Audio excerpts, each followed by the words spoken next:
मानसं तु किं मार्गणे कृते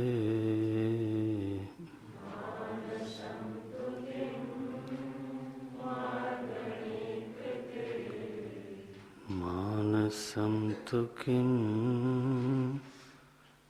मार्गणे कृते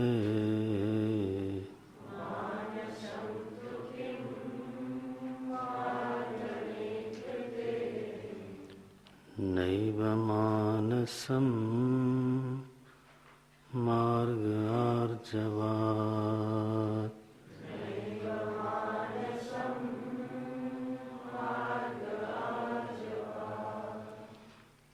नैव मानसं मार्गार्जवात्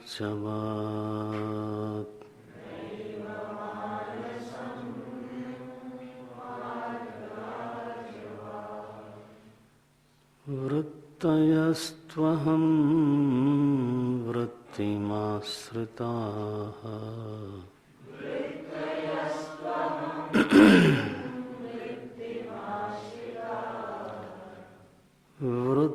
वृत्तयस्त्वहं वृत्तिमाश्रिताः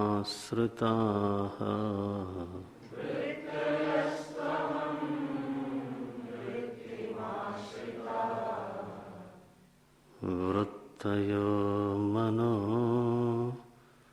विद्यहं मनः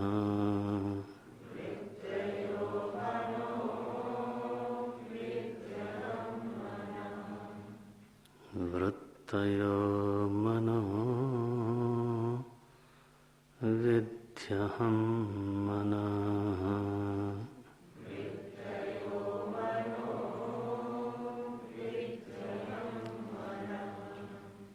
अहमयं कुतो भवति चिन्वतः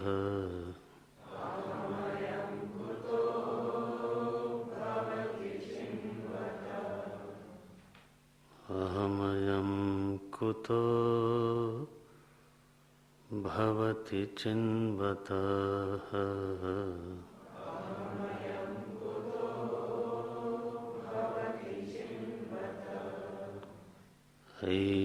ऐपतत्यहं निजविचारणम्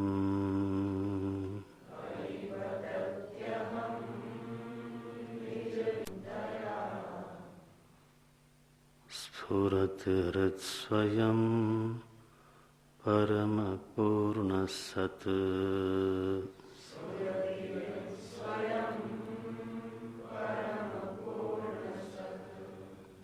स्फुरति हृत्स्वयं परमपूर्णसत्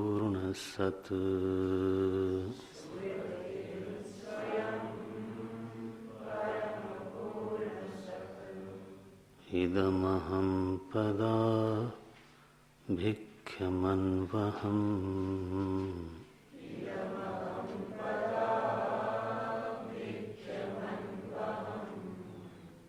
अहमिलीनके प्यलयसत्तया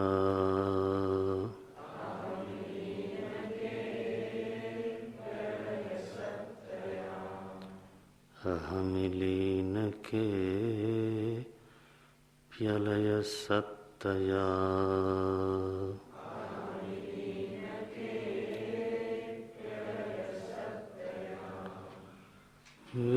विग्रहेन्द्रिय प्राणधि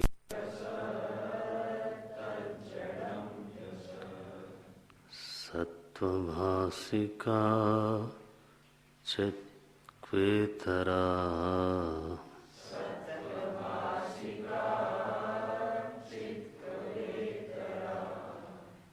चित्क्वेतरा सत्तया हि चेत् चित्तया ह्यहम्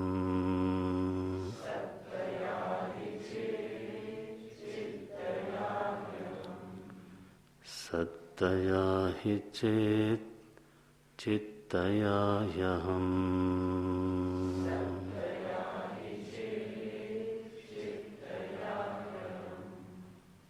चित्तया ह्यहम्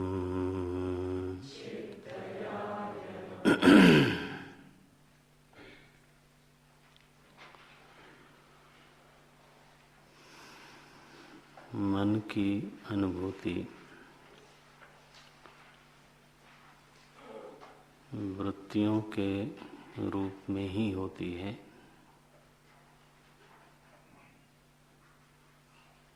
जब वृत्तियां होती हैं तभी ऐसा अनुभव होता है कि हमारे पास मन नाम की कोई चीज है। वृत्ति में जैसी स्थिति होती है वैसी ही मेरे मन की स्थिति होती है। यदि शांत वृत्तियां हैं तो मन शांत है, अशांत वृत्तियां हैं तो अशांत है। एकाग्र वृत्ति है तो मन एकाग्र है। एकाग्र का अभिप्राय है सभी आने वाली वृत्तियों का विषय एक ही रहता है।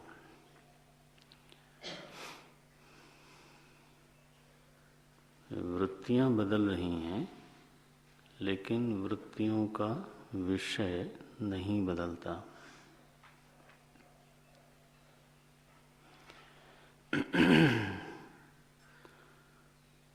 तो इसको बोलते हैं एकाग्र मन, क्योंकि वृत्ति हमेशा प्रवाह में है और इसलिए एकाग्रता का अभिप्राय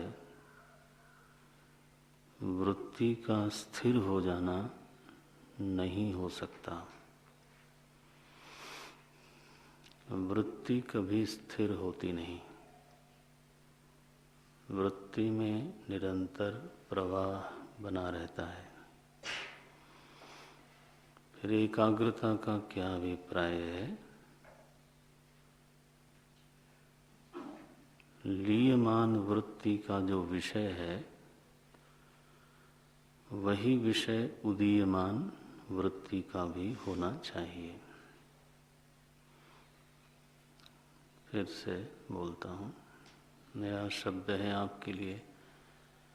लीयमान वृत्ति का जो विषय है वही विषय उदीयमान वृत्ति का भी होना चाहिए। जब ऐसा होता है तब उसको बोलते हैं एकाग्र मन।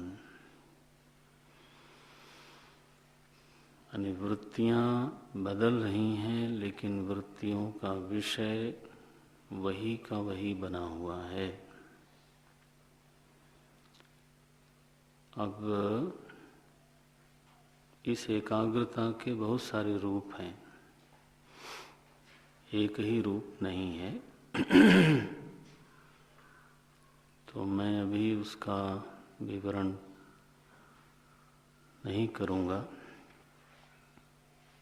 संकेत में इतनी बात कहूँ कि यह एकाग्रता हमेशा ही सुखद नहीं होती। अगर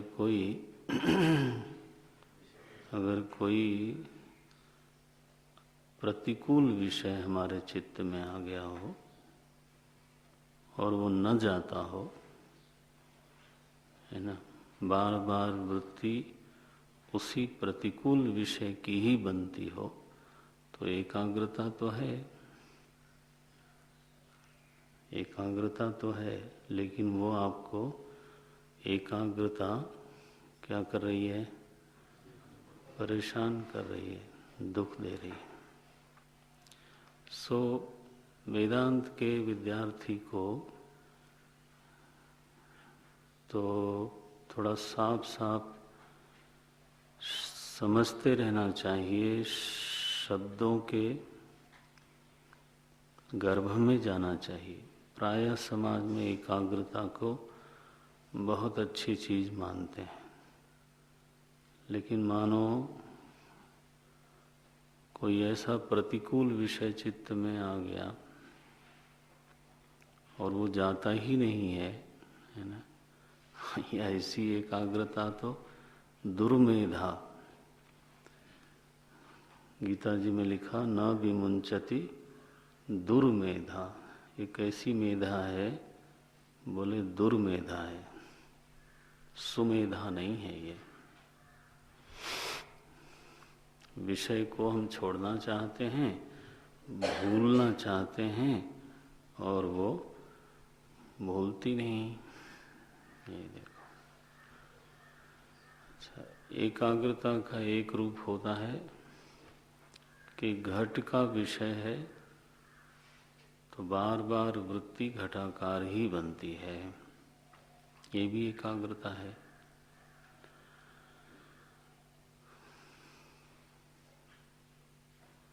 एकाग्रता का एक रूप ये होता है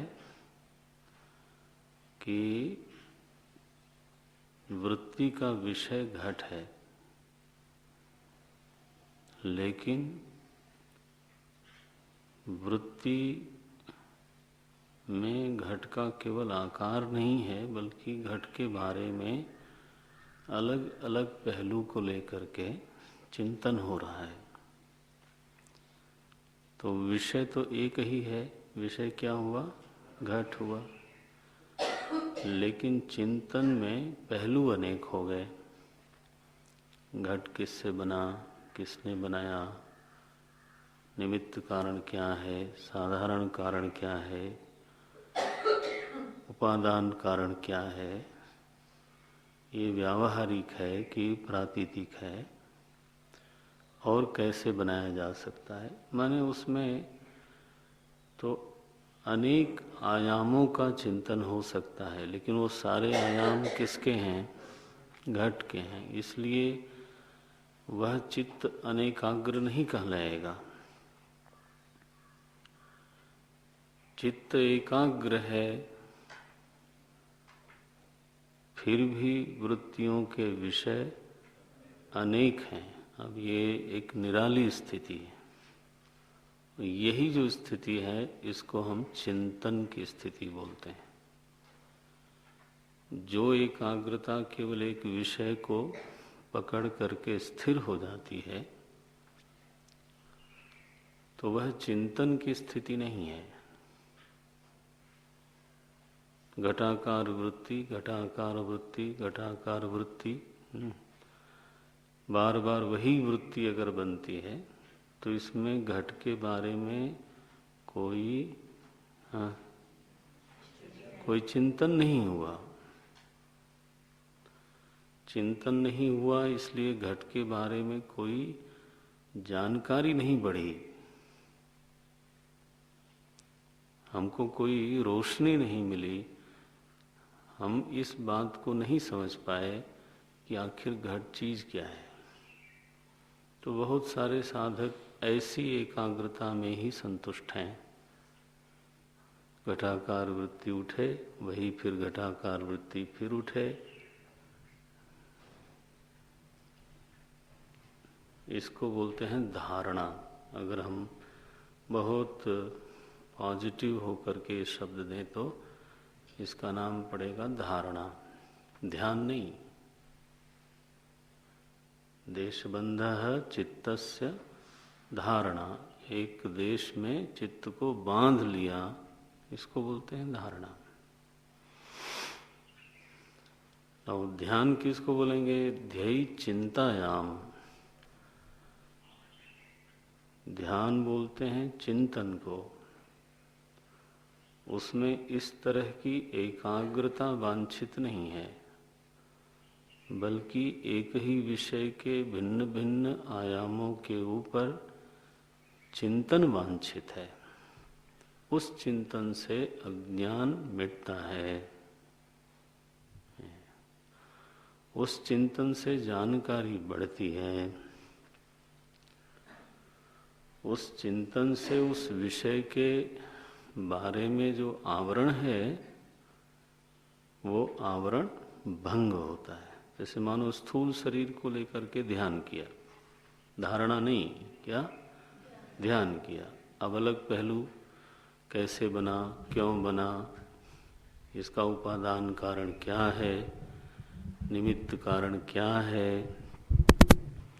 साधारण कारण क्या है, इसकी उपयोगिता क्या है, इत्यादि इत्यादि इत्यादि। जब बहुत विशेष गंभीर कोई चिंतन करे तो अब ये स्थूल शरीर के ऊपर धारणा नहीं है, क्या है, ध्यान हो गया। देखो, क्योंकि आवरण फट रहे हैं, पता चलता है, रोशनी बढ़ती है। रोशनी माने ये ट्यूबलाइट वाली नहीं, ज्ञान का प्रकाश बढ़ता है। क्योंकि प्रकाश कहने पर कई बार लोगों को एक ही अर्थ समझ में आता है। जो कई बार लोगों को भीतर प्रकाश इत्यादि दिखता है तो उसकी बात हम नहीं कह रहे हैं। उस प्रकाश के दिखने में तो बहुत सारे कारण हैं। ज़्यादातर तो जो बाहर हमने प्रकाश देखा होता है उसी प्रकाश के संस्कार का स्फुरण होता है। वो प्रकाश की स्मृति मात्र है, दर्शन नहीं है।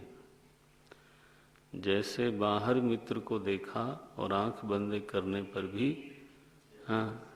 मित्र का स्फुरण हो गया, तो अब वो मित्र दर्शन कह सकते हो, लेकिन वास्तव में क्या है, मित्र स्मृति है। क्यों? क्योंकि वो संस्कारजन्य है। इसी तरह से बाहर सूर्य का प्रकाश देखा, दीपक का प्रकाश देखा, उसका संस्कार बना हुआ है। और ध्यान काल में इत्यादि उस समय वही संस्कार, चूंकि हम इच्छा लेके बैठे कि ऐसा कोई प्रकाश दिखे, तो ऐसी इच्छा लेके बैठे तो दिखा, तो संतुष्टि हुई, अच्छी बात है। संतुष्टि क्यों हुई? क्योंकि जो हम चाहते थे वो दिखा, जिसके बारे में हमारे मन में बड़ी महत्व बुद्धि थी, वो चीज दिख गई। जिसको महत्व बुद्धि नहीं है उसको क्या संतोष होगा? देखो तो उस प्रकाश की बात नहीं कह रहे हैं। जो ज्ञान का प्रकाश है, एक चीज नहीं जानते थे, अब जानकारी हो गई। कैसे हुई? बोले चिंतन से हुई।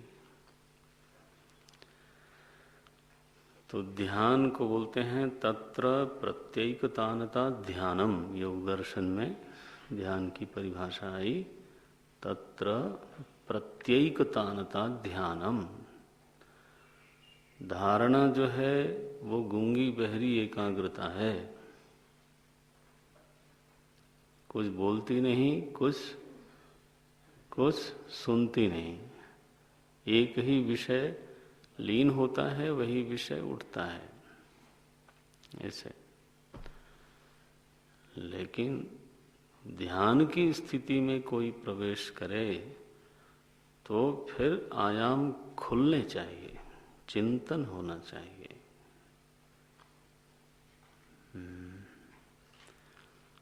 सो मन की स्थिति माने वृत्तियों में अगर एकाग्रता है तो हमको लगेगा कि मन एकाग्र है। वृत्ति में लोभ है तो मन लोभी है।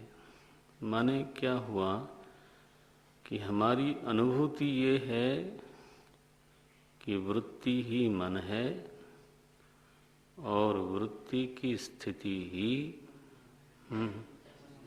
मन की स्थिति है।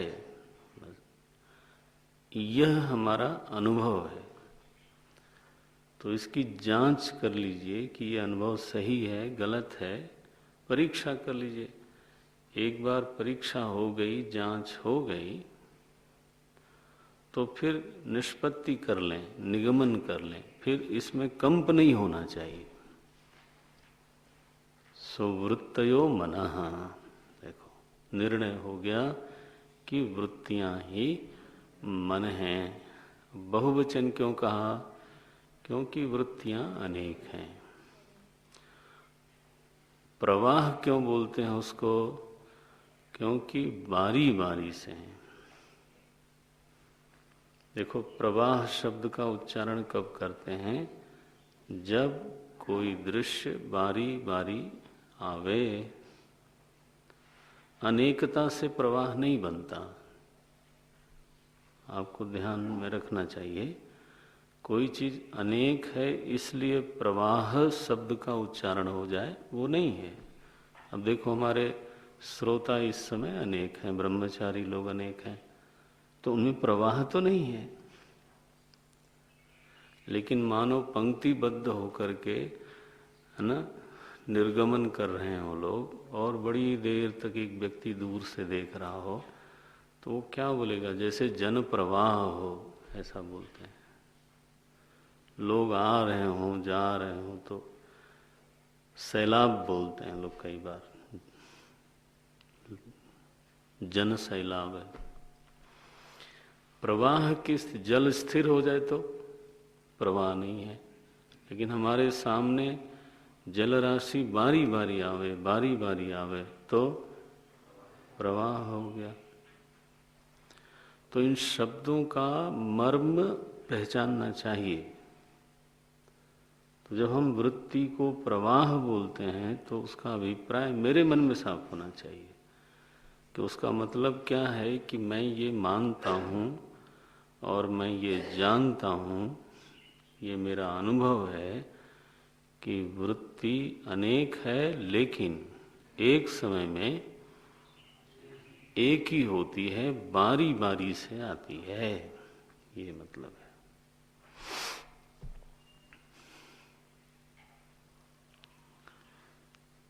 ठीक हो गया। दूसरी बात, एक समय में एक ही वृत्ति होती है, यह निश्चित होना चाहिए। इसकी जांच कर लीजिए, परीक्षा कर लीजिए, अनुभव कर लीजिए और निर्णय पर पहुंचिए। इस विषय में कहीं विचलन नहीं होना चाहिए। जो भी निर्णय हो, फिर वो निर्णय हो। तो एक समय में एक ही वृत्ति होती है। भ्रम कब होता है? जब एक समय में एक वृत्ति में अनेक विषय होते हैं। सो वृत्ति एक विषया भी हो सकती है और अनेक विषया भी हो सकती है।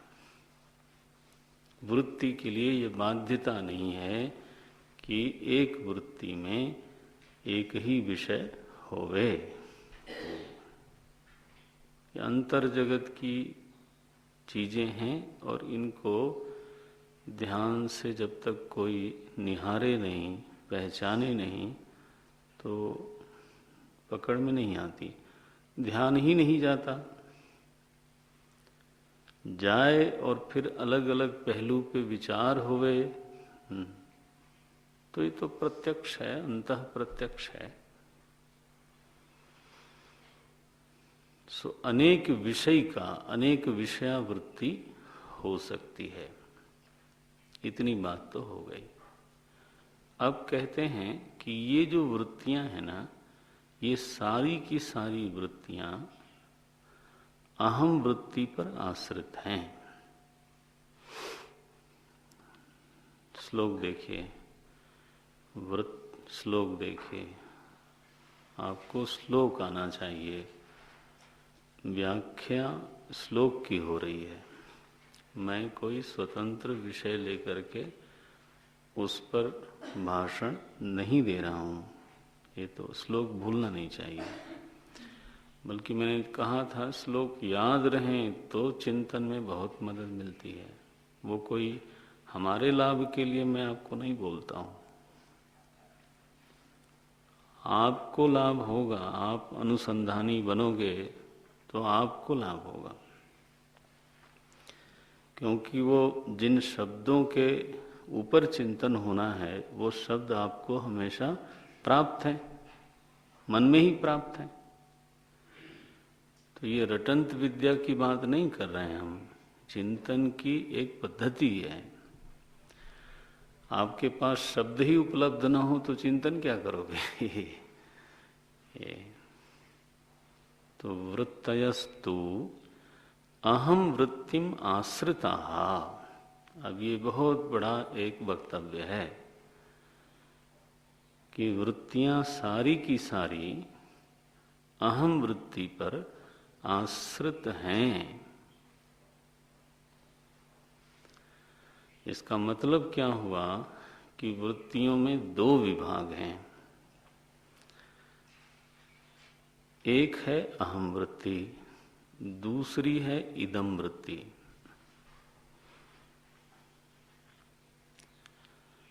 इदम वृत्तियां बदलती रहती हैं।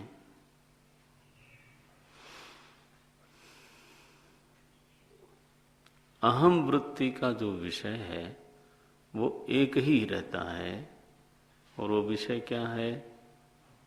अहम। हाँ, दैट्स गुड। ये नहीं कि अहम वृत्ति स्थिर है, अहम वृत्ति का स्वभाव नहीं है स्थिर होना। वृत्ति में प्रवाह हमेशा होगा,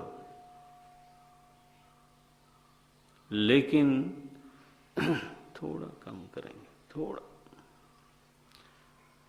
वृत्ति में प्रवाह अवश्य होगा, चाहे वो अहम वृत्ति हो चाहे वो इदम वृत्ति हो।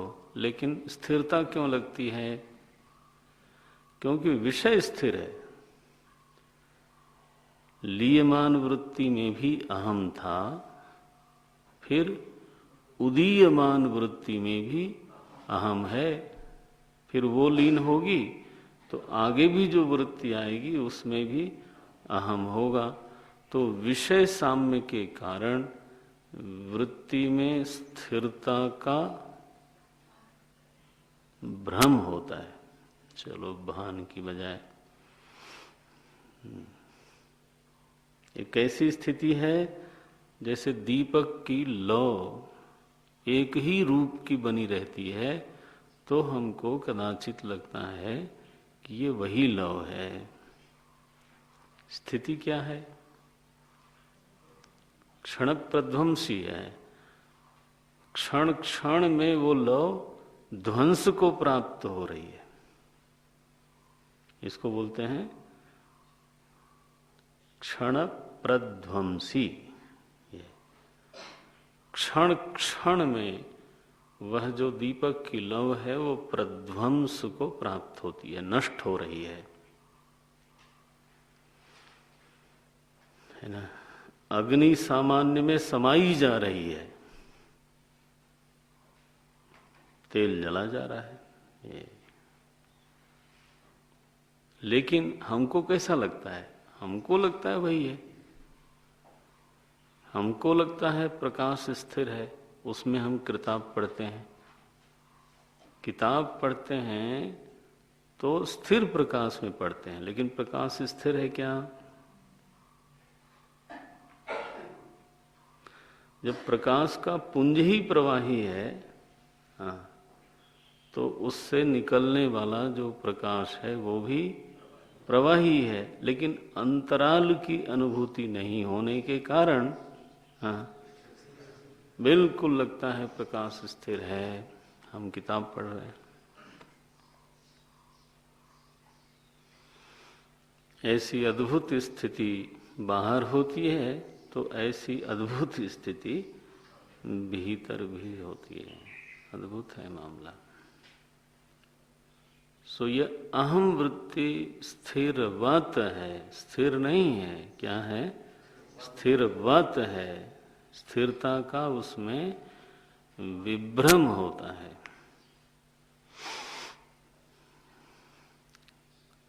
इदम वृत्ति में बदलाव का अनुभव होता है। क्यों? क्योंकि विषय बदल रहे हैं। कभी घट है, कभी पट है, कभी पुष्प है, कभी कुछ है, कभी कुछ है। जिसको आप यह बोल सकते हो, इदम, जिसको आप यह बोलते हो, वह जो विषय अगर वृत्ति में है तो वृत्ति का रूप क्या बना? इदम वृत्ति। जैसे घट यह है और वो वृत्ति में भासता तो इदम वृत्ति हो गया। घटाकार वृत्ति इदम वृत्ति है, पुष्पाकार वृत्ति इदम वृत्ति है ये। लेकिन वृत्ति चाहे जिसकी बन जाए, अच्छी बने बुरी बने, शांत हो अशांत हो, लेकिन यह निश्चित है कि प्रत्येक वृत्ति में अहम वृत्ति जरूर होगी।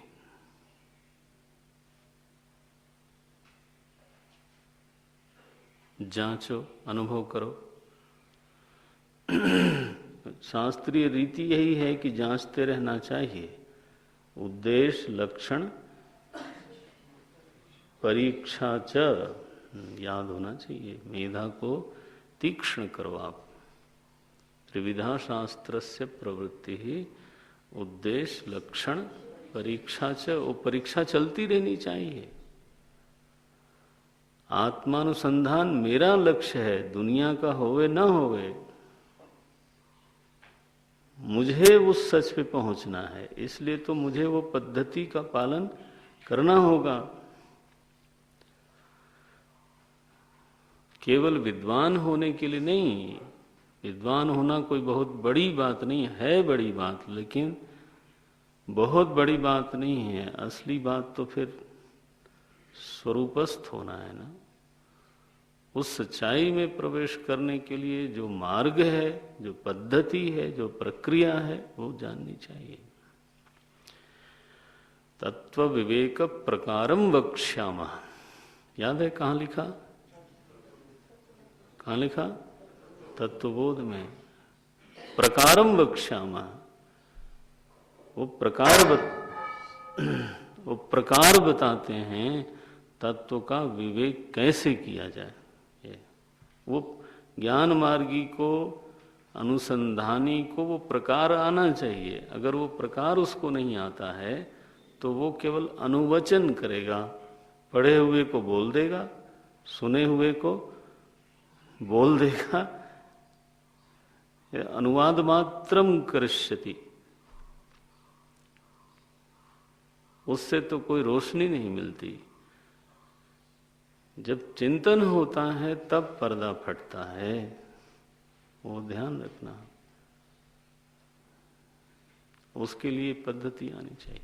सो जांच कर लो आप कि ऐसी कोई एक भी वृत्ति हो सकती है क्या जिसमें अहम वृत्ति न होवे और इदम वृत्ति होवे।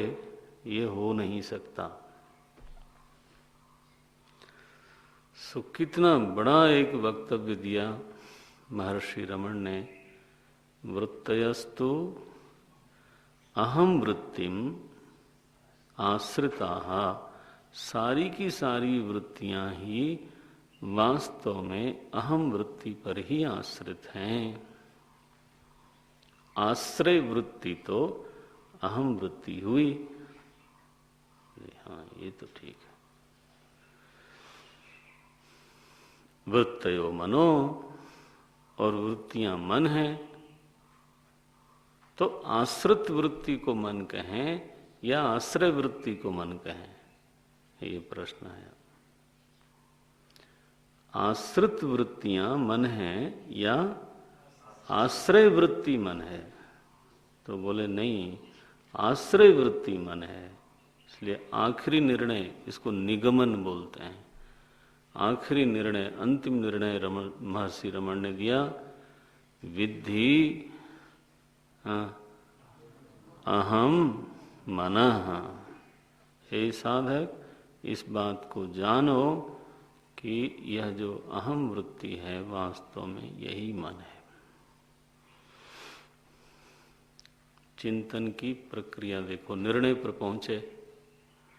प्रक्रिया न होती तो आप ऐसे रिपीट करते रहो। क्या? मन की खोज करो, मन है ही नहीं, ऐसा कहने से ना आपको लाभ होता है ना दूसरे को लाभ होता है। वो तो मैंने जैसे बोला था कि गणित में एक सवाल दिया जाता है और पिछले पृष्ठ पे उसका उत्तर लिख दिया जाता है। उसको कोई पढ़ करके गीत गावे या बार बार उच्चारण करे तो उससे उसको कोई लाभ नहीं होने वाला है, वो गणितज्ञ नहीं होने वाला है।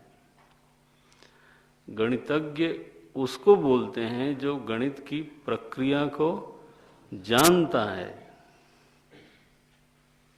सवाल को लगाना जानता है, वो भी अपने तरीके से नहीं। हाँ, जो गणित के फार्मूले हैं उसके अनुसार। मैं शायद ज़्यादा ही बल दे रहा हूँ, लेकिन ये बल देना जरूरी है क्योंकि प्रक्रिया के प्रति जो प्रतिबद्धता है, कमिटमेंट है, उसके प्रति जो महत्व बुद्धि है वो बहुत कम लोगों में आती है। और जिनमें नहीं आती है वो ऐसे ही साधारण लोग होते हैं, विचारक होते हैं, उनका काम चल जाए जीविका का। शंकराचार्य ने कहा भुक्तये न तो मुक्तये। आप समाज में हो सकता है मान हो जाए, आप अनुसंधानी हो खुद अपने लिए, तब फिर वो चाहिए प्रक्रिया।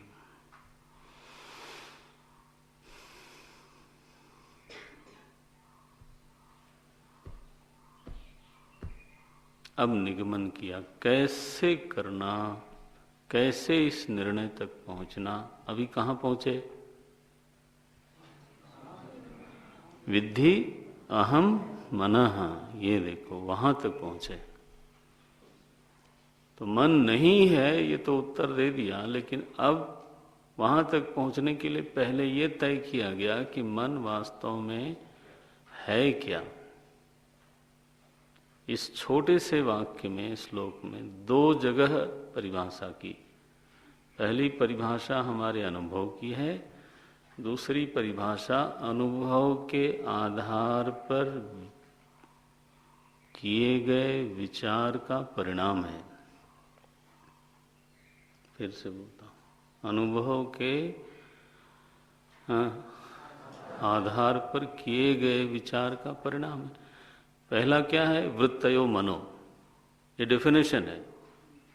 वृत्तयो मनो, वृत्तियां ही मन है। अब देखो ये तो परिभाषा है। कैसी परिभाषा है ये? जिसका हमें अनुभव होता है। फिर इस अनुभव पर बेस करके जब मीमांसा की, विश्लेषण किया, तो उसका निर्णय ये निकला विद्धि। अब ये नहीं कह रहे कि तुम्हारा ऐसा अनुभव है, कम टू नो दिस, विद्धि। माने तब तक विचार करते रहो जब तक इस निर्णय पर तुम न पहुंच जाओ। Viddhi, please come to know this, please come to realise this. ये मध्यम पुरुष की लोट लकार की क्रिया है। त्वम विद्धि, तुम जानो इसको। क्या जानो? अहम मनः। अरे भाई, आश्रय वृत्ति तो अहम वृत्ति है, तो वास्तव में वही मन है। बोले हो। अब देखो, अलग अलग दुनिया में बड़े सिद्धांत हैं मन को लेके, लेकिन यहाँ वेदांत ने एक कैसा सिद्धांत दिया।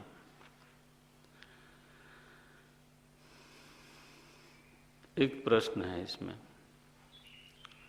तो प्रश्न कैसे निकलते हैं, कैसे हल होते हैं, वो भी सीखना चाहिए। बुद्धि को चिंतन का प्रशिक्षण चाहिए। वेदांत प्रशिक्षण का मैं मतलब यही समझता हूँ। वेदांत के चिंतन का प्रशिक्षण हो जाए तो ये भी सीखना होता है कि प्रश्न कैसे आते हैं, फिर उनका समाधान कैसे होता है। अब इसमें प्रश्न क्या है? न बोलें तो जल्दी, मेरे नहीं ख्याल है कि कोई पूछेगा। अभी तक नहीं पूछता कोई। इसका मतलब ये नहीं कि जितने श्लोक हैं वो आपको स्पष्ट हैं या उसमें कोई प्रश्न नहीं है। प्रश्न किए जा सकते हैं, लेकिन वो इधर अभी चलता नहीं। बहुत लोगों का आखिर तक नहीं चलेगा, वो मेरा अनुभव है। कुछ लोगों का तो चलना चाहिए।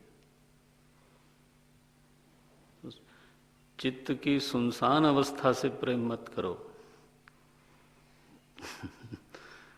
चित्त की तेजस्वी स्थिति से प्रेम करो।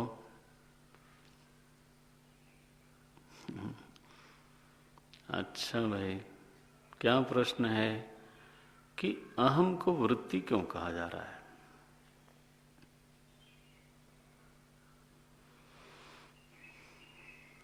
अहम वृत्तिम आश्रिता। अहम को वृत्ति क्यों कहा जा रहा है? वृत्ति का स्वभाव क्या है? वृत्ति का लक्षण क्या है? वर्तनम, वो तो व्यवहार वाली चीज है। आती है, फिर जाती है, फिर आती है। माने वृत्ति एक ऐसी चीज है जो क्रियात्मक है। क्रिया का मतलब क्या होता है? जैसे बोलना एक व्यवहार है, तो आरंभ होगा और अंत भी होगा। कोई भी क्रिया का आरंभ है और अंत है ये। तो जब वर्तनम वृत्ति ही, वर्तन को वृत्ति कहते हैं, तो अहम वृत्ति में प्रवाह है, उदय है, अस्त है, ऐसा हमको लगता नहीं। हमको लगता है जब से जगे हैं तब से मैं वही हूँ, वही हूँ, वही हूँ, वही हूँ। होता है कि नहीं? इदम वृत्तियां कितनी आई? असंख्य आई, चली गई, याद भी नहीं है बहुत सारी। तो सुबह से जब से नींद खुली है, इदम वृत्तियां कितनी आई याद है? नहीं। लेकिन मैं वही हूं जो उठा था। देखो, स्वप्न में मैं वही गया, जो सोया था वही उठा। सुप्त पूर्व अहम में, सुप्त पश्चात अहम में कोई भेद है? आपको इस भाषा से बेहतर भाषा मिलने वाली है? कैसे बोलेंगे इसको? सुप्त पूर्व, सुप्त पश्चात। अब ये भाषा न सीखें और वो सब्जी मंडी की भाषा में वेदांत पढ़ना चाहें, कैसा होगा? पारिभाषिक शब्द आने चाहिए। ये समझ में आया? सुप्त पूर्व, सोने के पहले। कितना बोलना पड़ा? सोने के पहले जो मैं था, फिर मैं सोया, फिर सोने के उठने के बाद जो मैं हूं, ये दोनों मैं। अनुभव क्या है आपका? मैं वही हूं जो सोया था।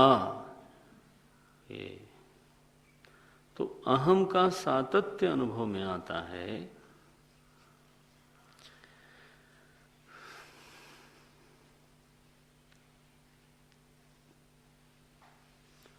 ऐसी स्थिति में उसको वृत्ति क्यों बोलते हैं भाई? बोले इसलिए बोलते हैं क्योंकि अहम भले ही विषय एक हो, लेकिन अहमाकार जो वृत्ति है वो अनेक होती है। अभी मैंने बोला था कि एक ऐसी वृत्ति का प्रवाह है जिस वृत्ति में एक ही विषय है, उसका नाम है अहम। ये देखो, सो अहम अस्मि, अहम अस्मि, यह वृत्ति है। यह वृत्ति लीन हो जाती है, उसी का नाम है सुषुप्ति। वृत्ति कि लयावस्था हुई, तो विषय का लोप हो गया। किस विषय का? अहम विषय का। लो बिना वृत्ति के विषय का बोध नहीं हो सकता। घट का भी बोध नहीं हो सकता जब तक कि घटाकार वृत्ति न बने। घट बाहर रखा हुआ होगा लेकिन उसका बोध नहीं हो सकता, हाँ, जब तक घटाकार वृत्ति न बन जाए। इसीलिए कभी कभी सामने से कोई आदमी निकल जाता है, हाँ, उसका ज्ञान नहीं होता। क्यों नहीं होता? तो वृत्ति नहीं बनी। सो वस्तु होने से बोध नहीं होता। वस्तु जब वृत्ति में आती है तब उस वस्तु का बोध होता है। ये वृत्ति ऐसी चीज है, दुनिया का बोध कराती है। दुनिया होने से दुनिया का बोध नहीं होता। दुनिया को जब वृत्ति अपना विषय बनाती है ना, तब उसका बोध होता है। और उल्टा भी है, दुनिया न भी हो और अगर वृत्ति बन जाए तो बोध हो जाएगा। देखो, आखिर स्मृति में बोध होता है। विषय सामने न होवे, वृत्ति में आ गया, हो गया, बोध हो गया। ऐसी एक निराली वस्तु है वृत्ति, हमारे साथ लगी हुई है, लगी हुई है, लगी हुई, बस पिंड नहीं छोड़ती महाराज, चलती रहती है, चलती रहती है। आपको कभी लगा कि वृत्ति रुक गई? कभी लग नहीं सकता। अरे साधारण लोग ध्यान भी नहीं देते कि वृत्ति का प्रवाह चल रहा है।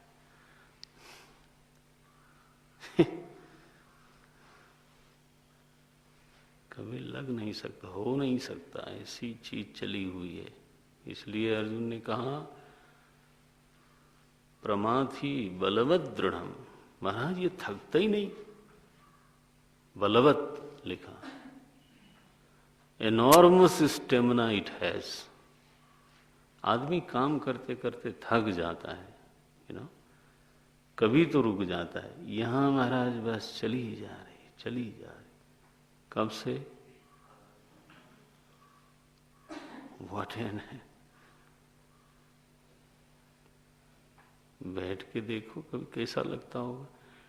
मजा ये है कि यही सारे प्रपंच, सारे सुख दुख के अनुभव का कारण बन रही है और बनती रहेगी, क्योंकि प्रवाह तो चल रहा है। आप क्या कर सकते हो, चलती रहती। शरीर होने से इसका अनुभव नहीं होता। सो गया तो शरीर तो है, मेरे ख्याल से तो है, नहीं तो फिर दूसरे दिन कक्षा में पता चला कुछ लोग, है ना, शरीर है नहीं होती अनुभूति, दर्द है नहीं होती अनुभूति। होने से अनुभव थोड़ा होता है। अनुभव का कारण क्या? वह चीज वृत्ति में आवे, वृत्ति तदाकार बने।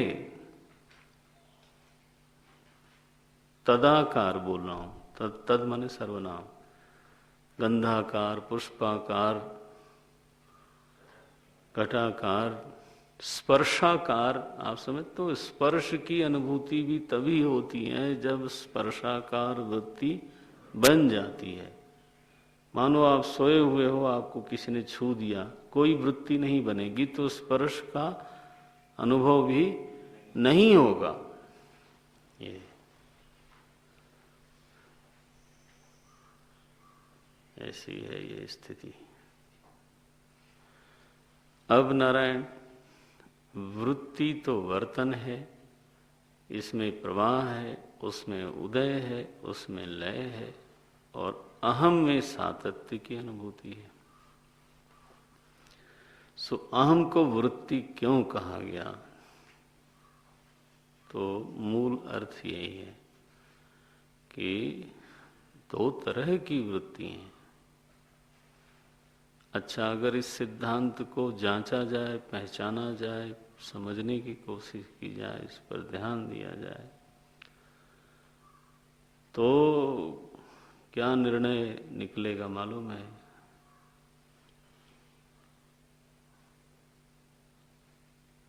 क्या निर्णय निकला? अहम भी सतत नहीं है।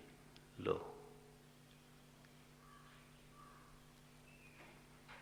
अगर वृत्ति में प्रवाह है और वृत्ति का विषय जो कि अहम बन रहा है, तो वो भी तो फिर प्रवाह ही हुआ ना। तो अहम में जो सातत्य का अनुभव हो रहा है, वो अनुभव क्या है? विचार से सिद्ध है, हाँ, या विचार से बाधित है?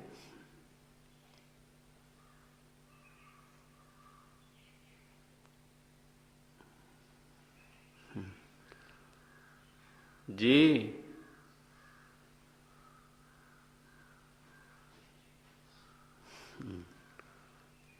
अब विचार से तो बाधित हो रहा है। अहम का सातत्य बोध, अहम में सातत्य की जो अनुभूति है,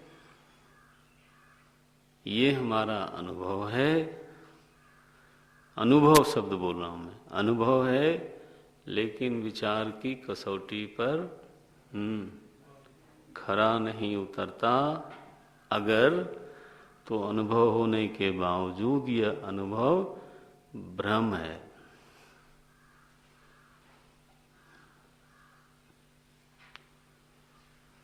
ठीक है भाई, जो विचार से बाधित हो जाए उसको क्या बोलेंगे?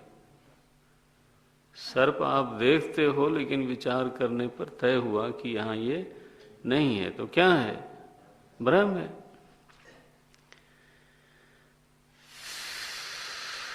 नारायण, अहम को ही मार दिया इन्होंने तो। गया। तो इस अहम का जो सुख दुख है, उसका क्या होगा फिर?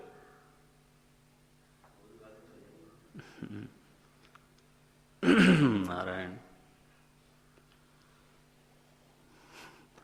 वो भी बाधित हुआ।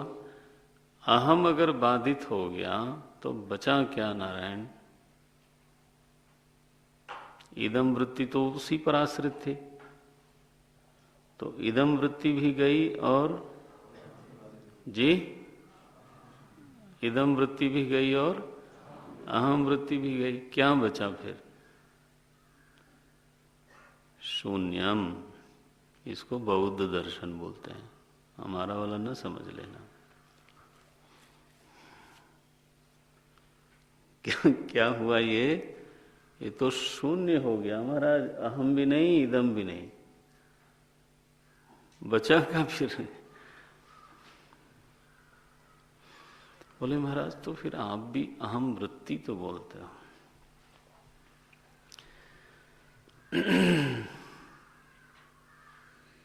इस अहम वृत्ति का विश्लेषण करना चाहिए। अहमयम कुतो भवति। रमण महर्षि का प्रश्न क्या है? बोले अयम अहम। अयम शब्द देखना, छूटना नहीं चाहिए। क्या शब्द बोलते हैं? अहम अयम, उसको अन्वय करो। अयम अहम कुतो भवति। अयम माने, अयम माने, सभी लोग नहीं बोल रहे हैं, शंका है किसी को। अयम माने यह, यह अहम। यह अहम माने क्या?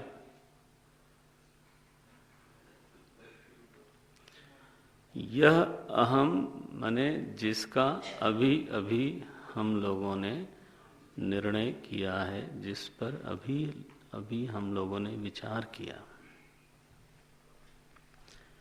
अपना वाला पुराना वाला न ले आना जो बिना विचारे, बिना जाना पहचाना ऐसे ही जीवन भर से अहम अहम बोल रहे हैं, वो नहीं। अभी जिस पर आपने थोड़ा विचार किया, थोड़ा उसको पहचानने का प्रयास किया, जो सारे इदम वृत्तियों का आश्रय है, अयम अहम। पद्धति देखना शास्त्र की, केवल अहम नहीं बोला है, क्या कहा? हाँ बोलो, अयम अहम। यह जो अहम है, इदानीम एव निर्णीतः, अभी अभी जिसका हमने निर्णय किया है,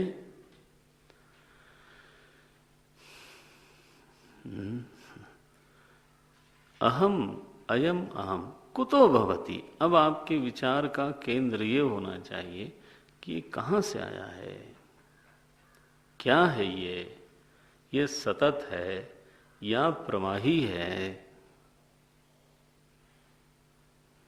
क्या चीज ये? एक भीतर गांठ बनी बैठी दिखाई देती है, अहम अहम अहम।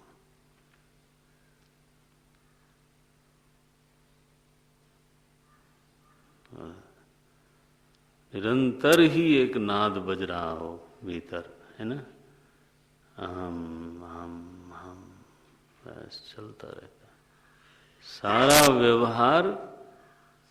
हाँ, इसी के इर्द गिर्द होता है। क्या है ये? कुतो भवति, कहाँ से आया ये?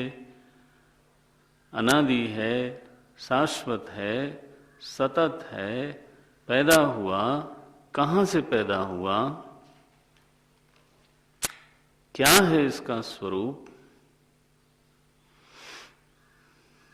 कोई कहता है ये आत्मा है, कोई कहता है ये ब्रह्म है, कोई कहता है ये तो विचार से बाधित हो गया। ऐसा सुना है,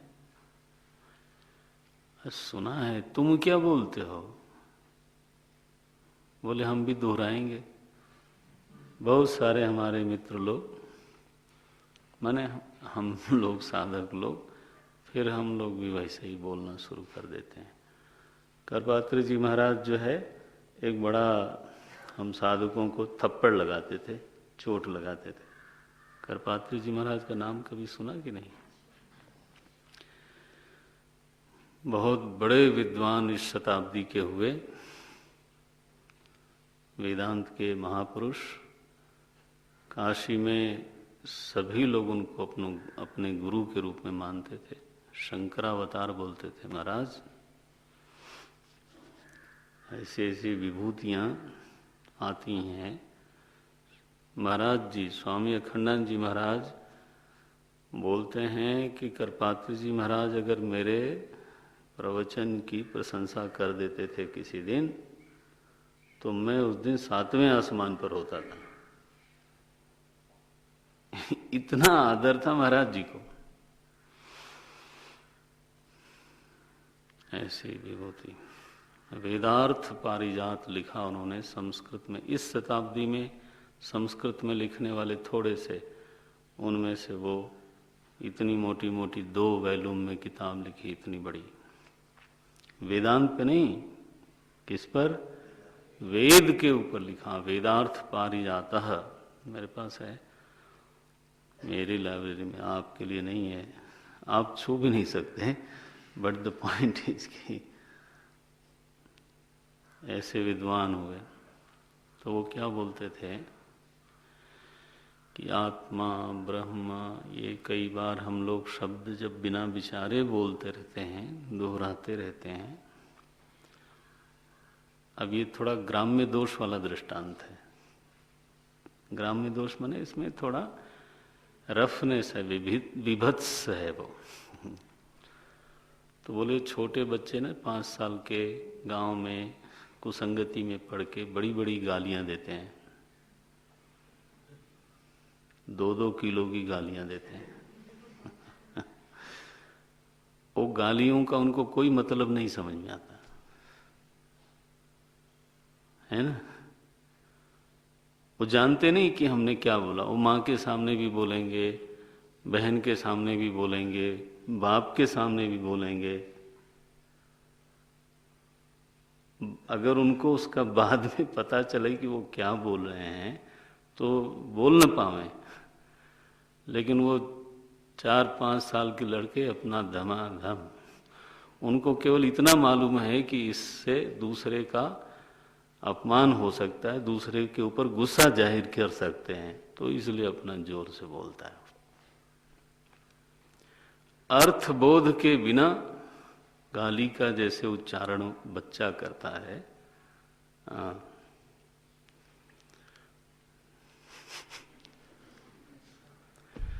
बोले वैसे अर्थबोध के बिना साधक लोग जब आत्मा, ब्रह्म, जीव, अहम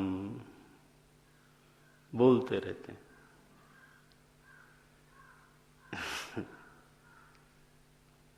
हम सब लोग अहम बोलते हैं कि नहीं बोलते हैं?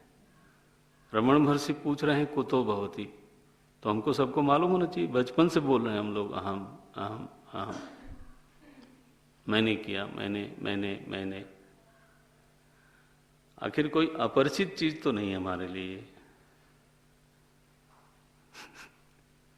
फिर वो पूछ रहे हैं कुतो भवति, तो पता ही नहीं है कहाँ किसका बेटा है ये। अहम अयम कुतो भवति, क्या है ये चीज? नारायण।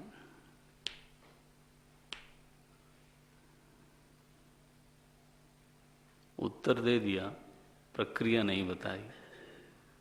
अहमयम कुतो भवति इति चिन्वतः।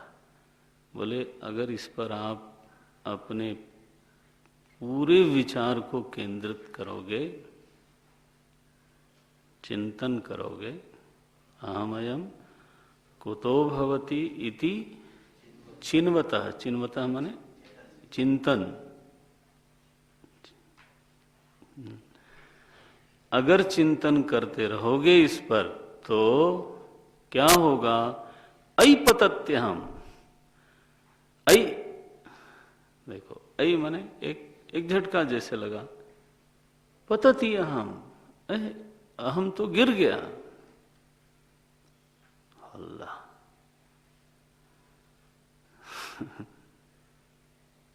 अहम गिर गया। ऐ पतति अहम, पतत्यहम, कौन सी संधि हुई? यण। एकदम आना चाहिए।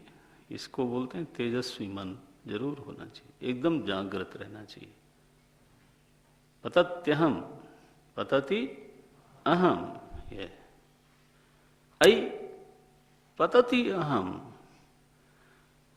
कैसे गिरा ये अहम? निज विचारणम, जब उसकी निजता पर, उसी पर विचार किया जाए।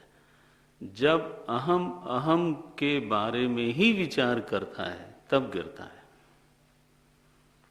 जब अहम दुनिया के बारे में विचार करेगा तब नहीं गिरेगा। वेदांत में महात्मा लोग बोलते हैं कभी, लोहे की तलवार लोहे पे मार दो तो लोहा कटेगा नहीं, तलवार टूट जाएगी। बोले ये जो विचारणा है ना, ये जो विचार है और ये जो विचारक है, ये विचारक कौन है? मैं ही तो विचार करता हूं। इसको अहम पे ही मार दो।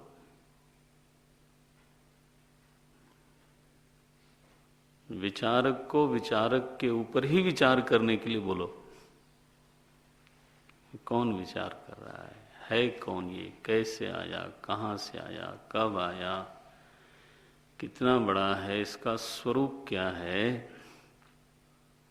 बार बार जब इस पर विचार होए तो ये गिर जाएगा। पतति माने नष्ट हो जाएगा। अच्छा, अगर अहम वृत्ति नष्ट हुई माने आश्रय वृत्ति का नाश हुआ। तो आश्रय वृत्ति गिर गई, हाँ, तो आश्रित वृत्ति भी गिरी, तो दोनों गए, दोनों गए, दोनों गए, तो नैव मानसम बना कि नहीं बना? है नहीं बना कि नहीं बना? देखो, तो उत्तर क्या दिया था? मानसम तो याद नहीं है ना आपको, इसलिए एकदम देखना पड़ता है। मानसम तो किम मार्गणे कहते, नैव मानसम। तो नैव मानसम कैसे हुआ? ऐसे हुआ, जब तक क्या निर्णय निकला, जब तक अहम वृत्ति गिरती नहीं है किसी साधक के भीतर, तब तक उसका मनोनाश नहीं हो सकता, ये अर्थ हुआ। तो नैव मानसम का अभिप्राय ये निकला कि कोई साधक विचार करते करते करते इस निर्णय में पहुंच गया कि इदम वृत्तियां तो सोचने के ज्यादा काबिल ही नहीं है, वो तो आती जाती हैं। रही अहम वृत्ति, उस अहम वृत्ति पर ही उसने बहुत विचार किया, निर्णय निकला अहम वृत्ति कहीं से आ जा नहीं सकती, है नहीं, ये एक मिथ्यानुभूति है। अहमानुभूति क्या है? मिथ्यानुभूति है। ओम नारायण। शरीरानुभूति नहीं बोल रहे हैं, शरीरानुभूति नहीं, अहमानुभूति मिथ्यानुभूति है। अहम की अनुभूति अगर मिथ्या अनुभव है तो बाकी अनुभव तो फिर हरिओम तत्सत।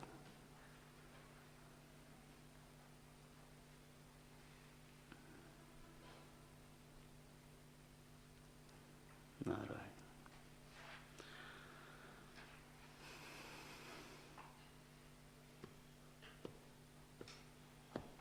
मिथ्या कभी निरधिष्ठान नहीं हो सकता, ये बात हमने पहले भी बोली है। मिथ्या कभी भी निरधिष्ठान नहीं हो सकता। निरधिष्ठान माने बिना अधिष्ठान के। सर्प दर्शन बिना रज्जु के नहीं हो सकता, नीलिमा दर्शन बिना आकाश के नहीं हो सकता। एक भी ऐसा दृष्टांत कोई भी नहीं दिखा सकता जिसमें अधिष्ठान के बिना कोई मिथ्या अनुभव या मिथ्या दर्शन हुआ हो। एक भी चुनौती है।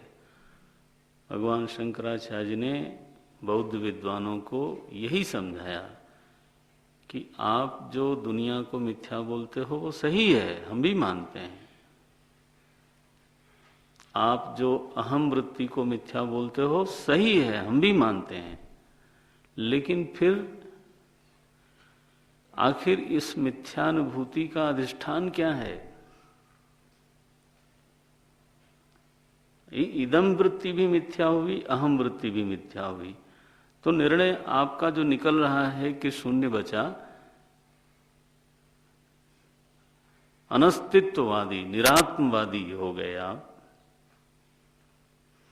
न इदम न अहम, वो ठीक है, गलत थोड़ो है, मैं भी कहाँ मना करता हूं, लेकिन जो भी मिथ्या दर्शन है, मिथ्यानुभूति है, उसका कोई न कोई अधिष्ठान होता है। कोई भी तर्क रचना बिना दृष्टांत के नहीं होती।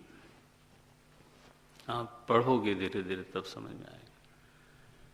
तर्क रचना के लिए व्याप्ति चाहिए। व्याप्ति माने, बोला था मैंने किसी दिन,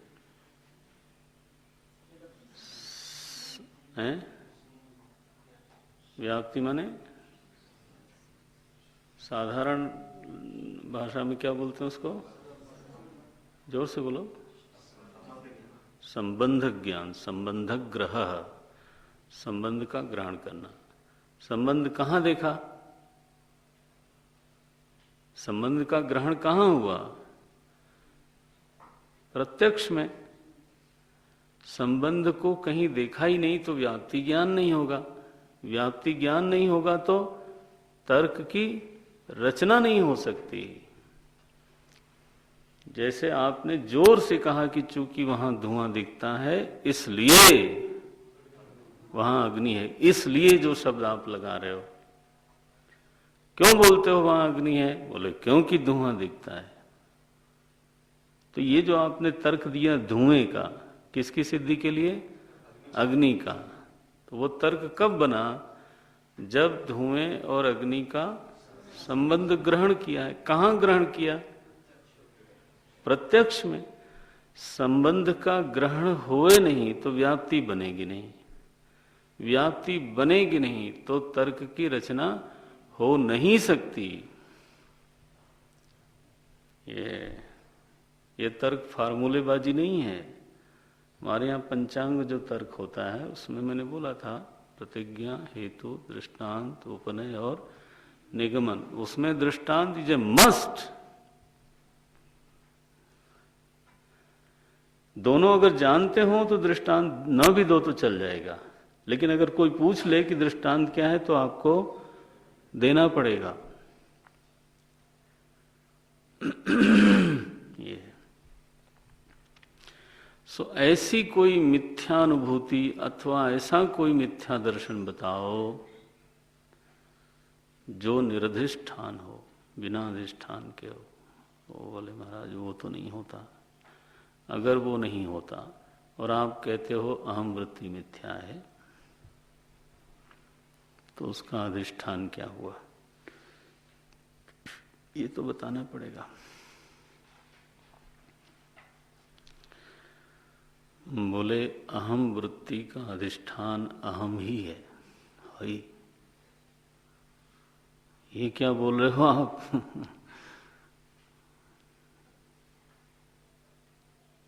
अहम वृत्ति का अधिष्ठान अहम ही है। मिथ्या के मिथ्या सिद्ध हो जाने पर क्या बचता है? अधिष्ठान बचता है। ठीक है ना? अगले श्लोक का अनुवाद कर देता हूं। बोले अहम नाश भाजी, ये भी अणसंधि ही है।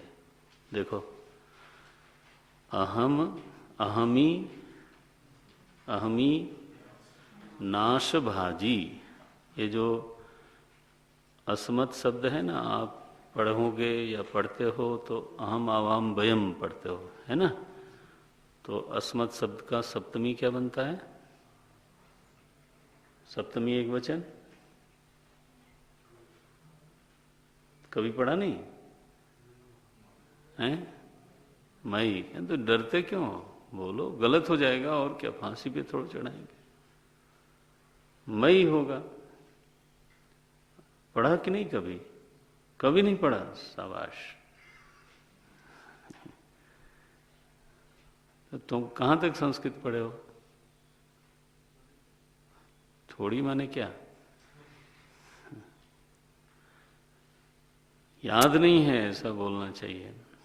ये तो प्राइमरी स्कूल में भी पढ़ाया जाता है, नहीं? अहम आवाम वयम तो पढ़ाई जा। मई एक वो रूप चलता है अस्मत् शब्द का। ये पढ़ो भाई आप लोग, फिर हमारे विचार प्रवाह में बाधा डालते हो। वो लगता है ये लोग बताने लायक भी हैं कि नहीं, ऐसे ऐसे मन में आने लगती है बातें। फिर आप लोग सजग रहो तो कुछ, नहीं तो फिर वो स्फुरित होना बंद हो जाता है। मई, अस्मत् का सप्तमी बना मई। और एक पाणिनि व्याकरण के पहले का एक व्याकरण है जो अहम को तो पूरा एक शब्द लेके चलाते हैं, अहमह शब्द बोलते हैं। उनका सप्तमी है अहमी। ये देखो, ये पाणिनि व्याकरण के अनुसार ये शब्द बन नहीं सकता। अहमी कभी पढ़ा? पूरे जाके देखना अपने व्याकरण किताब में, अस्मत् शब्द में कहाँ आता है अहमी? क्या शब्द है यहां पर? क्या शब्द लिखा है? अहमी। ये देखो, सती सप्तमी का प्रयोग है। अहमी नाश भाजी सती, अहम के नाश का भाजन हो जाने पर, यह अर्थ बना। भाजी माने भाजन, भाजन नाश का पात्र हो जाने पर, अहम के नाश का भाजन हो जाने पर, अहमी नाश भाजी। फिर क्या होता है? बोले अधिष्ठान का स्फुरण होता है। वो अधिष्ठान क्या है? अहम अहम तया, परम पूर्ण सत। ग्रंथ देखो, अहम अहम तया परम पूर्ण सत स्फुरति। कुत्र स्फुरति? हृत, हृदय स्थले। देखो अन्वय अब आपको लिखना पड़ेगा। एक श्लोक होता है, फिर आपको अन्वय करने आना चाहिए। अन्वय नहीं करना आता है तो नहीं आता है, आप नहीं जानते, केवल आपने नीचे लिखा हुआ अनुवाद देख लिया, पदक ज्ञान नहीं है। कैसा बोलेंगे? अहमी नाश भाजी सती परम पूर्ण सत, अहम अहम तया स्फुरति। कुत्र स्फुरति? हृत। कथम स्फुरति? स्वयं स्फुरति। ये कैसा सुंदर शब्द लिखा, स्फुरति हृत स्वयं।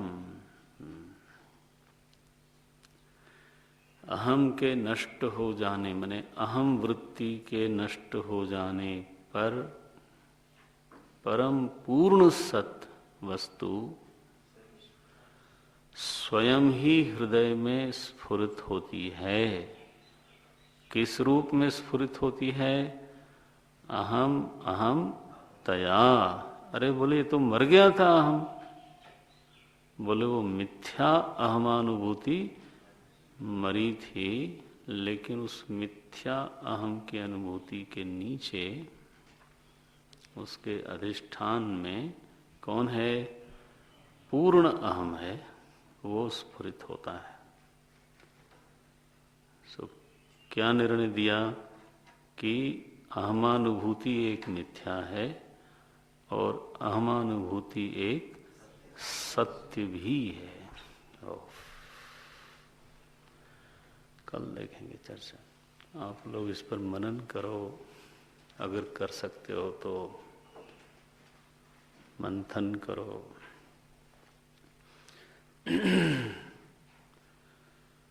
ओम पूर्णमदः पूर्णमिदं पूर्णात् पूर्णमुदच्यते पूर्णस्य पूर्णमादाय पूर्णमेवावशिष्यते। ओम शांति शांति शांति।